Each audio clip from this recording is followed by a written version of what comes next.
हाय दोस्तों, कैसे? उम्मीद करता अच्छा होंगे। अल्हम्दुलिल्लाह मैं भी अच्छा हूँ। भाई आज हम बात करेंगे सर्बिया की सच्चाई यानी आम लोग का पैसा कैसा बर्बाद होता है, कितने लोग उसमें सक्सेस होते हैं, कितने लोग उसमें बर्बाद होते हैं, इसके बारे में फुल डिटेल में। और क्या क्या होता है हम जब अप्लाई करते हैं हमारे साथ क्या क्या बीतती है, इसके बारे में फुल डिटेल में बात करेंगे इंशाल्लाह। चैनल पे फर्स्ट टाइम है, लाइक एंड सब्सक्राइब कर देना। फेसबुक पे देख रहे फॉलो जरूर करना, आपका सपोर्ट ही मुझे मोटिव करता है। भाई जैसे कि हम ऑलरेडी बहुत सारा डिप्रेशन में रहते हैं, फैमिली को लेके, कर्जे को लेके, अपने home country India, Pakistan, Bangladesh, जहाँ से भी देख रहे हो, अपनी होम कंट्री को लेके काम है ज़्यादा बट सैलरी नहीं मिलता, तो सोचते हैं कहीं बाहर चले जाए, विदेश अब्रॉड चले जाए या गल्फ़ चले जाए, वहाँ जाके कुछ पैसा कमा ले, हमारी फैमिली को अच्छे से अच्छे पोजीशन पे लाके छोड़े। ये सोचते हैं हम लोग। मैं तो यही सोचता हूँ, आप लोग भी ऑलमोस्ट यही सोचते होंगे, मुझे पता है। क्योंकि हम जो काम करते हैं फैमिली के लिए करते हैं, माँ बाप, बीवी, बच्चे, भाई बहन, जो भी अपने रिश्तेदार, फैमिली मेम्बर के लिए करते हैं। हम जो खून पसीना निकालते हैं किसके लिए करते हैं? हम हमारी फैमिली के लिए करते हैं। तो भाई हम ये सोचते हैं कि अब्रॉड चले जाए, वहाँ जाके कुछ पैसे अच्छे कमा ले, कुछ फैमिली को अच्छे से देख ले, तो हम उसके चक्कर में आते हैं अप्लाई करने के लिए एजेंट को। बट एजेंट क्या है? उसका तो काम है, जो ऑफिस में गया 99.9% चांस है कि अप्लाई करके ही आएगा। आपको इतना सपना दिखा देंगे, इतना कुछ बता देंगे कि आप पिघल ही जाओगे। 99.9% आप पिघल ही जाओगे। 1% ऐसा है जो बहुत कम चांस होता है जो बाहर निकल जाता है नहीं अप्लाई करके। तो अप्लाई कर देता है, जो 3 लाख, 4 लाख, 5 लाख जो भी अमाउंट होता है फिक्स होता है, अप्लाई कर देता है। अब वो एजेंट को पता नहीं हमारा बैकग्राउंड क्या है, हम क्या हालत में गुजर रहे, हमारी फैमिली कैसी चल रही है, कर्जा है नहीं है, बैंक बैलेंस है, कुछ बैकग्राउंड अच्छा है नहीं है, उसको पता नहीं है। हाँ भाई, आप क्या काम अप्लाई करना चाहते हैं, ये काम है, ठीक है, ये सब रूल्स एंड रेगुलेशन है। आपको 4 से 5 महीने में आपको हम फ्लाई करा देंगे, बस ये बोल दिया और आपसे एडवांस ले लिया और आपको भेज दिए। 1 से 2 महीने के बाद ऑफर लेटर यानी कि इन्विटेशन लेटर आया, फिर आपको बुलाया, कुछ पैसा लिए, साइन करवा के भेज दिए। फिर कॉन्ट्रैक्ट लेटर आया, साइन करवाए, ले लिए, भेज दिए। फिर वर्क परमिट आया, साइन करवाए, आपसे पैसा ले लिए, भेज दिए। उसके बाद आता है सबमिशन। तकरीबन आप आधे पैसे ऑलरेडी दे चुके रहते हैं अपने एजेंट को, आधा पैसा समझ लो। अगर 4 लाख में अप्लाई किए तो वर्क परमिट आते आते आपने 2 लाख रुपए दे दिए। मैं राउंड फिगर एक बता रहा हूँ जस्ट, ओके।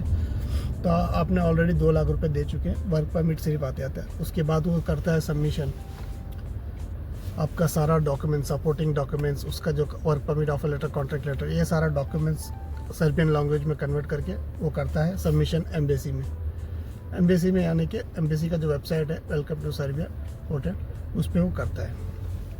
उसके बाद वहाँ से सक्सेसफुल मैसेज आता है कि आपका जो डॉक्यूमेंट्स है सक्सेसफुली आ गया। उसके बाद एम्बेसी फिर एक मेल करता है कि आपको एम्बेसी फ़ीस पे करना पड़ेगा। तो आपको एजेंट आपको कॉल करता है या मैसेज करता है, जो भी हो, ये आपको बोलता है कि एम्बेसी फ़ीस पे करना पड़ेगा आपको। एम्बेसी फ़ीस आपको अभी उसका एक अलग खर्चा है, हर कंट्री का, हर एक स्टेट का अलग अलग पैसा है। 5,000 से लेकर 10,000 के आसपास में पड़ता है हर किसी का। फिर आपने वो पे किए, उसके बाद एम्बेसी ने थैंक यू, आपका पेमेंट सक्सेसफुल आ गया। तो उसके बाद प्रोसेसिंग स्टार्ट होता है।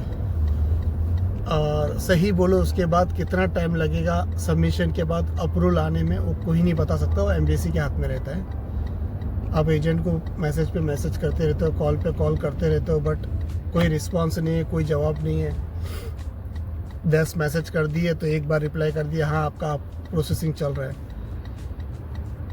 तो ये करते करते 2, 4, 6 महीने भी निकल जाते हैं। उसके बाद आता है अप्रूवल कितने को आता है? जैसे कि 100 बंदे अप्लाई किए, उसमें से सिर्फ 8 से 10% यानी कि 8 या 10 बंदों का अप्रूवल आता है। 8 से 10 बंदों का अप्रूवल आता है 100 में से, और बाकी 90 to 92% लोग का रिजल्ट फेल, सबमिशन के बाद अप्रूवल नहीं आता है, रिजेक्ट हो जाता है।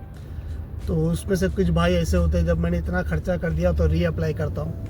रीअप्लाई का सोचो ही मत। मैं तो यही मेरा अगर सिचुएशन लेंगे तो रीअप्लाई मत करो, कोई फ़ायदा नहीं है। तो उसमें से कोई रीअप्लाई करता है वो भी पैसा बर्बाद होता है। उसके बाद जो 8 से 10% का जो अप्रूवल आया, उसमें से आने के बाद पासपोर्ट एम्बेसी में जमा करते हैं। वो बाई कोरियर भी जमा कर सकते हैं एम्बेसी में पासपोर्ट, या आप जा सकते हैं या आपका एजेंट, कोई भी जा सकता है, कोई प्रॉब्लम नहीं है। एम्बेसी में जमा करने के बाद 2 से 3 महीने में आपका पासपोर्ट पे वीज़ा लग के एम्बेसी से मेल आएगा, आके आपका पासपोर्ट कलेक्ट करके लेके जाओ। तो आप जाके पासपोर्ट कलेक्ट करके लेके आएंगे हैप्पी। ठीक है, 100 बंदे अप्लाई किए, जिसमें से सब मतलब राउंड फिगर 10 बंदे हैप्पी। बाकी जो 90 लोग जो कर्जा लेके, जो ज़मीन बेच के, जो पता नहीं क्या क्या किए, दागिना बेच के, गोल्ड बेच के, पता नहीं क्या क्या किए, जो एजेंट का पेट भरने के लिए 3 लाख 4 लाख 5 लाख, पता नहीं क्या क्या कंडीशन से गुजर के अपना पैसा उसको दे के, उसमें से 10 लोग ओके मान लेता हूँ सक्सेसफुल। बाकी 90% 90 लोग, उनका क्या हालत है भाई। मैंने भी आज से 2019 में जब पोलैंड का अप्लाई किया था, मेरा भी रिजेक्ट हुआ था। तो उस टाइम का जो डिप्रेशन था ना मेरा, वो मुझे फील करवाता है, हमेशा फील कराता है, भाई तूने बहुत बड़ा गलती किया था, भाई तूने बहुत बड़ा गलती किया था। उस चीज़ से मुझे बाहर निकलने के लिए 1 साल लगा था। और जबकि मैं गल्फ में था उस टाइम पे भी। सोचो, मैं गल्फ में रह के मेरा मंथली अर्निंग चल रहा है, इनकम, मेरा मंथली इनकम चल रहा है, फिर भी मुझे 1 साल लगा था वो डिप्रेशन से बाहर निकलने। तो यही बोलता हूँ भाई, अप्लाई करते हो, 100 लोग अप्लाई करते हैं, 100 और अप्लाई करो, बैठ के बात करो। अगर मेरा वीज़ा नहीं लगता, यानी कि मेरा अप्रूवल नहीं आता है, तो आप मुझे क्या करोगे। मैंने जो 4 लाख दिया या 2 लाख दिया या 1 लाख दिया, जो भी दिया, मुझे आप कितना पैसा दोगे कि नहीं दोगे तो कितना दोगे। मैंने अगर समझ लो 1 लाख में डन किया, अगर मेरा रिजेक्ट हो गया या अप्रूवल ही नहीं आया, या कोई भी डॉक्यूमेंट्स के ऊपर प्रॉब्लम की वजह से मेरा टाइम वेस्ट हो गया, साल भर गुजर गया, कुछ काम नहीं हुआ, तो मेरा पैसा कितना आएगा 1 लाख में से? 90,000 दोगे, 80,000 दोगे, 50,000 दोगे, 60,000 दोगे, कितना दोगे? मुझे लिख के एक एग्रीमेंट बना के दो।